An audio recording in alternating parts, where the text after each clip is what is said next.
Most of us don't want to listen to the voices in our own head because it gets too much. So instead, we drown that out with whatever our addictions are. And that could be food or alcohol or drugs.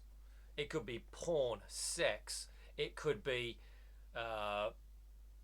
video games. It could be binge watching TV. Whatever it is. But if you don't listen to what it's saying, you can't change the narrative, especially if it's bad. So make sure you listen to what's going on up here. Change the narrative, change the negative thoughts, and keep working on this until your mind is clear. Now, if you want to master your mind without wasting time, make sure you grab your free life map below. After a terrible breakup, my mind was a mess. Absolutely the worst it's ever been. I was beating myself up so bad, repeating the same thoughts over and over and over, all day, every day, all night, unable to sleep. I was telling myself I wasn't good enough, picking apart all of the good things in my life, picking apart my personality for just not being good enough. Most of it wasn't even true. Much of it was just some sort of story that my mind was playing over and over again. And I let it control me until I learned how to make it stop. Now, my mind is clearer than ever. I'm constantly listening to hear what I might be telling myself. And then I make sure that it's my thoughts that are supporting me and not beating me up and dragging me down. So here's how you can do the same thing for yourself. First of all, I recommend go for a walk with your phone off. Off flight mode, doesn't matter what it is, but I just don't want any of the notifications or distractions going on.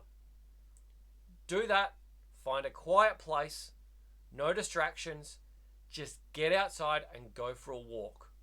If you do this, you enter a quiet place.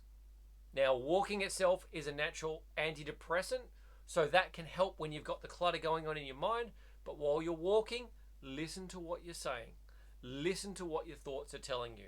It doesn't matter if it's good or bad. For right now, awareness is what we need. If you're not aware of what you're saying, how can you do anything about it? You have to be able to listen in order to act on that thing. Let's go to step number 2. You've spent the time walking and listening. You can hear what it's saying. Write that down.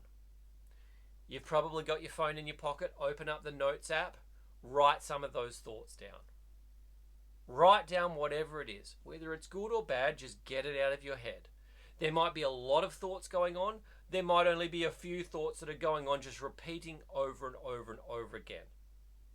Whatever it is, you need to be able to listen to that and get it out of your head onto paper, or in this case, onto your phone.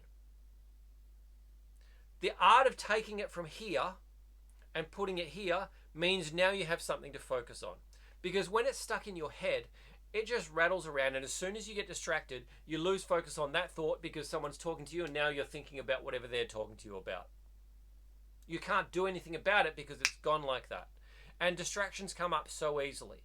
So we always need to get them out of your head and get them onto paper or onto your phone or just somewhere so that you can have that in front of you so you can look at it from an external point of view. You're now analyzing this from outside the thought place and into this analytical framework where you are looking at it from a different point of view. You're not just experiencing the thought, you're now able to look at exactly what that is. Which leads us on to step number 3.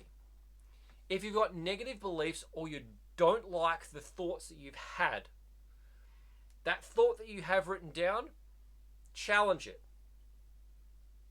Ask, is this true? Is this true what I'm telling myself? Or is it a lie that I have made up somehow? Or my subconscious is making up? Or is it something that somebody has told me and it's just kind of stuck in the back of my head? So my subconscious or unconscious thinks that that's the way it is. By challenging it, you can actually ask yourself, is this true? And then what are the points for or against it? If this is true, then obviously this must be happening, this must be happening, this must be happening. But what if it's false? So if we look at the other side of things, it's like, well, I can actually disprove this thought right here because, no, this is how I'm acting in my life. This is what else is happening in my life. This is what I'm doing. This is what I'm going through. If you can disprove a thought, positive or negative, but let's just look at it from the negative point of view. If you have a negative thought up here and you can disprove that thought, using evidence, that issue can be gone immediately and you no longer have that thought in your head. Immediately. Sometimes our unconscious or subconscious is just running on autopilot. It's not using all of the evidence that you actually have within you. It's just like a memory stored within the body that just keeps coming up and repeating it. So you have to consciously take the time to hear it, write it down, and challenge it in order to be able to deal with it or get rid of it. Now, many times I have done this process. I've been through this. I'm like, why am I thinking this? And I'll spend some time just on that one thought. It's like, is this true? Let's see, for or against. Oh, I disproved it immediately in one thing. I'm like, that doesn't make any sense whatsoever. Bang. Self-talk gone. You don't have to deal with it. You can clean up that mental mess immediately just with this simple process. I say simple, but it takes time and discipline to actually do the work. You don't do the work, you don't get the result. So I want you to do the work. In fact, I've written this into my Life Map program as probably the second thing that we go through because it's that important. And the structure and framework is there, so if you want that, you can click that on the link below. Now, if you don't take out the trash in your own mind, it just keeps building up and dragging you down. You've got to learn to listen to your thoughts. You've got to challenge them and replace them if they no longer support you in your life. Now, this is an ongoing process. It's not something you do once and forget about.